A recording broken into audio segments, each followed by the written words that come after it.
আমার মাকে যদি জিজ্ঞেস করতে পারতাম, মা, গত 17 বছর আপনার উপরে যে মানসিক এবং শারীরিক নির্যাতন হয়েছে, আপনি কি চান আমি তার প্রতিশোধ নেই?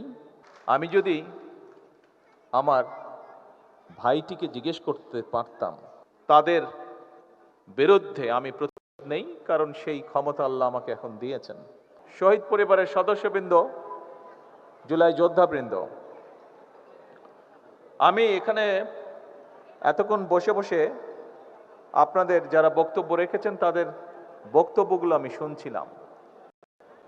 এখানে বিভিন্ন মানুষ বক্তব্য রেখেছেন। কেউ বক্তব্য রেখেছেন যারা আপনজনকে এই জুলাই আন্দোলনের সময় অথবা বিগত 17 বছরের আন্দোলনের সময় হারিয়েছেন আপনজনকে। এখানে এমন মানুষ বক্তব্য রেখেছেন যারা 17 বছর স্বৈরাচার বিরোধী আন্দোলনে অথবা জুলাই আন্দোলনে অন্ধ হয়েছেন বা পঙ্গুত্ব বরণ করেছেন। আপনারা আপনাদের বক্তব্য রেখেছেন, আপনাদের মাধ্যমে অনেকে বক্তব্য রেখেছে বা তাদের কথা বলেছে।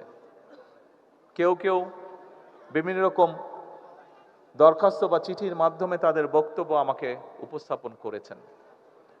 সবার কথার মোটামুটিভাবে একটি মূল সারমর্ম যে আমরা বিভিন্নভাবে আত্মত্যাগ করেছি, আমাদের কেউ জীবন দিয়েছে আপনজন, কাজেই তার একটি মূল্যায়ন বা স্বীকৃতি আমরা চাই। প্রিয় শহীদ পরিবারের সদস্য, প্রিয় স্বৈরাচারের বিরোধী এবং জুলাই আন্দোলনের যোদ্ধাবৃন্দ, অবশ্যই এই মূল্যায়ন আপনাদের প্রাপ্য। তবে আমি যে চেয়ারটাতে বসেছিলাম, ওই চেয়ারটাতে বসে আমি চিন্তা করছিলাম, আমি যদি এই মুহূর্তে আমার মাকে যদি জিজ্ঞেস করতে পারতাম, মা, গত 17 বছর আপনার উপরে যে মানসিক এবং শারীরিক নির্যাতন হয়েছে, আপনি কি চান আমি তার প্রতিশোধ নেই? কারণ সেই এক মিনিট আগে এখন আমাকে কথা বলতে দিতে হবে। 1 মিনিট আমার কথা শুনতে হবে, আপনাদের কথা আমি শুনেছি।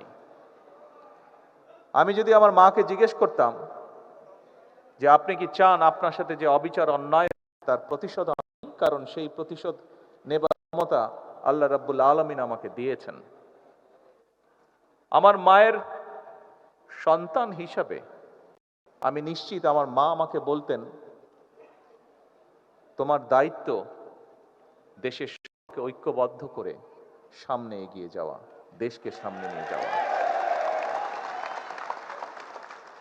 আমি যদি আমার ভাইটিকে জিজ্ঞেস করতে পারতাম যে তুমি কি চাও তোমার যে অন্যায়, যে অবিচার হয়েছে, যেভাবে তোমাকে মৃত্যুর মুখে ঠেলে দেওয়া হয়েছে, যারা এর জন্য দায়ী তাদের বিরুদ্ধে আমি প্রতিশোধ নেই, কারণ সেই ক্ষমতা আল্লাহ আমাকে এখন দিয়েছেন। আমি নিশ্চিত দুভাই আমরা একসাথে বড় হয়েছি, তাকে আমি চিনি, তাকে আমি জানি, একই রক্ত আমাদের শরীরে প্রবাহিত।